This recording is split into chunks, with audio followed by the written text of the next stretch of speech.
Obama really thinks he is a soft-spoken Julius Caesar. He thinks he's going to conquer the world with his soft-spoken sweet talk, and really thinks he's going to bring all the enemies of the world into a little playground where they'll swing each other back and forth. Jon Voight over this weekend at a political fundraiser. John, how are you, sir? Great. A guy who has been speaking out for quite some time, and I appreciate that. I appreciate you, too. You've got to be taking heed. Are you ever going to work again? Well, someone said on a program on CNN that it'd be a miracle if I worked again. And, of course, look, if the Hollywood crowd wants to go back to the 50s, if they haven't learned the lesson and they want to blacklist somebody, well, that's what will happen. But my losing a job is not so important. Right. I've taken care of myself pretty good, and I'll be okay. But I'm concerned about the millions of people who will lose jobs, who are losing jobs, who have children, and they need those jobs to feed their families. Listen, it's a serious time, so I'm not so worried about myself. You were, first of all, do you think it was a coincidence that you were blown up at the end of 24? Talk about prophecy. That's right. You were a lefty in the 60s. I was. Mm-hmm. What woke you up? Well, you know, I came into celebrity in the end of the 60s, and I was surrounded by people who were very heavily programmed, Marxist, and I didn't even realize it at the time that this was communist-based stuff, you know, that the communists were behind organizing all of these rallies and things. And I was swept up in that hysteria. And then, and I'm ashamed to say, you know, I was in that group, and then I saw the end of the war. I saw us pull out, and then I saw the communists move in and slaughter 2.5 million people in South Vietnam and Cambodia. And I saw the left that had precipitated this turn away.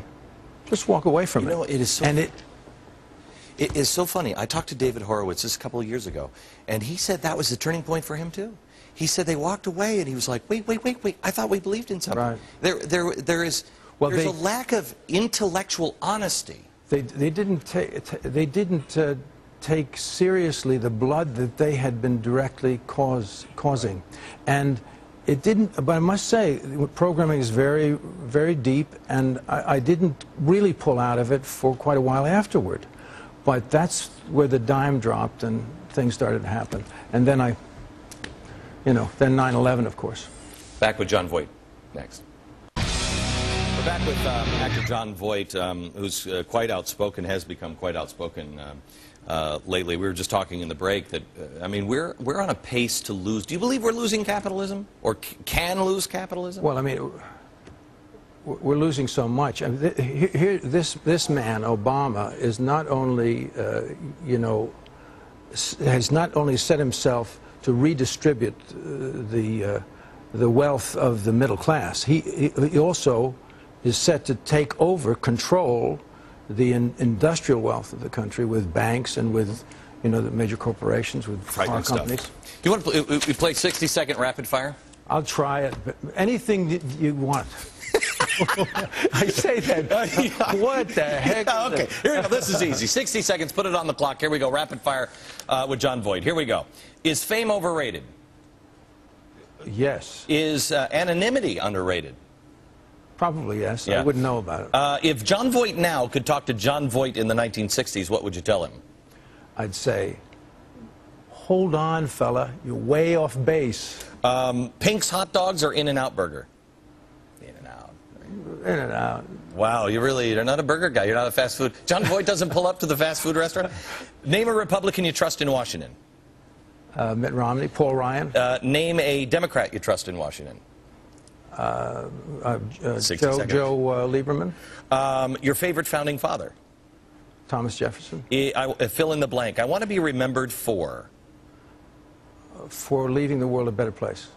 If you could force all Americans to read one book, what book would it be? Glenn Beck's Common Sense. Yeah, no, seriously. It's hot off the press. I know. You haven't read it yet. Well, I tell you, I'm sure it's going to be great. Yeah. I really like Mark Levin's Liberty and Tyranny. Yeah, I hear good things about it. Thank you very much, sir. It's great to see you. Good to see you.